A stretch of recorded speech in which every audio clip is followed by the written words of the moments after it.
Bonjour, derrière moi vous pouvez apercevoir le temple blanc appelé Wat Rong Khun.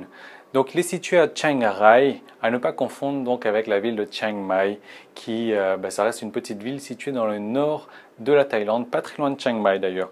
Le temple blanc est en rupture un petit peu avec la plupart des autres temples que vous allez voir en Thaïlande, et c'est un temple d'une blancheur extraordinaire pour symboliser la pureté du bouddhisme. Il est aussi incrusté de morceaux de miroir pour suggérer la réflexion de l'illumination. Pour y arriver, on doit passer par deux crocs géants comme ça, avec un lac parsemé de créatures de l'enfer. C'est assez bizarre à voir, mais ça reste très joli cependant, donc je vous encourage à y aller.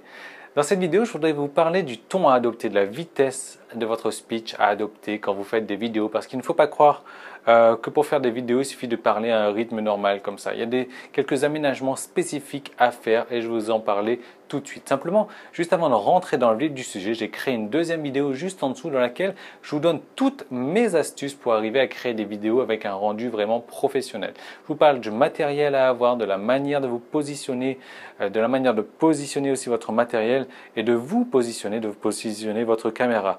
Mais surtout, et le plus important, je vous montre comment éditer vos vidéos, comment les monter, comment faire des animations, comment les rendre professionnelles. Et ça, c'est plus compliqué et je vous montre tout ça dans la deuxième vidéo que vous pouvez regarder tout de suite ou après. Donc pour revenir au ton que vous devez adopter lorsque vous faites des vidéos, je vais vous parler d'une étude déjà qui a été réalisée en 76 puis une autre étude réalisée en 91.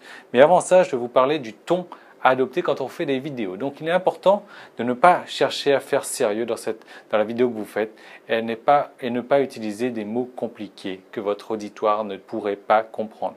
Il est important de rester soi-même et d'utiliser les mots les plus simples possibles, d'être le plus naturel possible aussi, de porter des vêtements que vous avez l'habitude de porter et non pas pour l'occasion de vous mettre en costard cravate parce que ça se verra tout de suite que vous n'avez pas l'habitude d'en porter et vous ne serez pas à l'aise non plus dans vos vidéos. Donc c'est important de rester naturel. Il y a eu un test de fait avec un orateur qui a lu son texte avec le même contenu, mais simplement avec deux groupes différents. Simplement avec le premier groupe, il a utilisé des mots simples et des mots qu'il utilise dans la vie de tous les jours avec quelques jurons, genre merde, etc.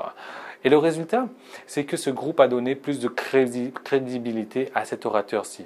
Tandis qu'avec l'autre groupe, l'orateur a utilisé des mots compliqués, des mots vraiment très savants, et ce groupe a reconnu que cet orateur n'avait aucune crédibilité du tout.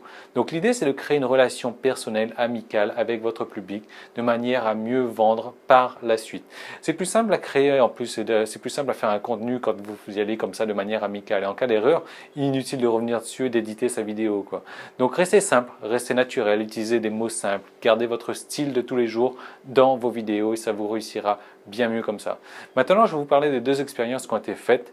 Donc la première a été faite en 1976 par Norman Miller.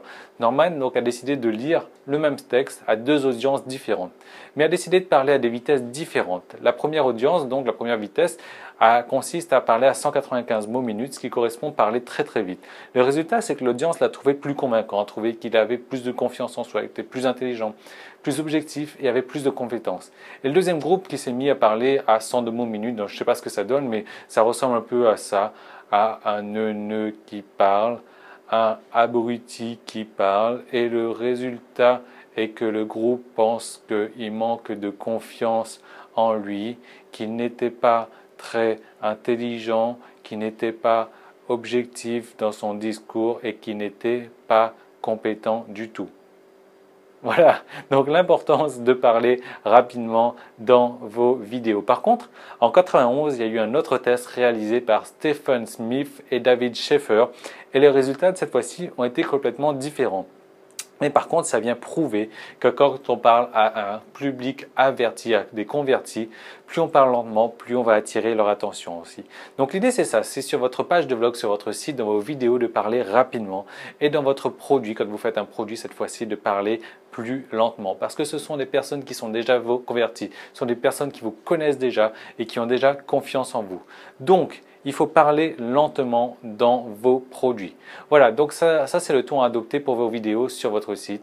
Il faut donc rester le plus naturel possible avec des mots simples, le style simple, vestimentaire aussi simple et aussi parler rapidement. Voilà. Maintenant, si vous voulez plus d'astuces pour avoir et faire des vidéos avec un rendu professionnel, eh bien je vous encourage à regarder la vidéo 2 qui se trouve juste en dessous. Vous allez retrouver toutes les astuces que moi j'utilise pour créer des vidéos de ce style-là, des vidéos de type professionnel. Je vous montre exactement comment faire avec votre matériel, quel matériel utiliser, comment positionner tout votre matériel, les caméras, les lumières, le fond, vous-même, et comment, le plus important dans tout ça, comment transformer vos vidéos pour leur donner un effet professionnel. Si vous voulez en connaître plus sur les vidéos, si vous voulez savoir comment faire des vidéos, je vous conseille vraiment de regarder la vidéo numéro 2 tout de suite. Elle se trouve juste en dessous. Je vous retrouve moi sur cette page-là et je vous dis à tout de suite. Salut!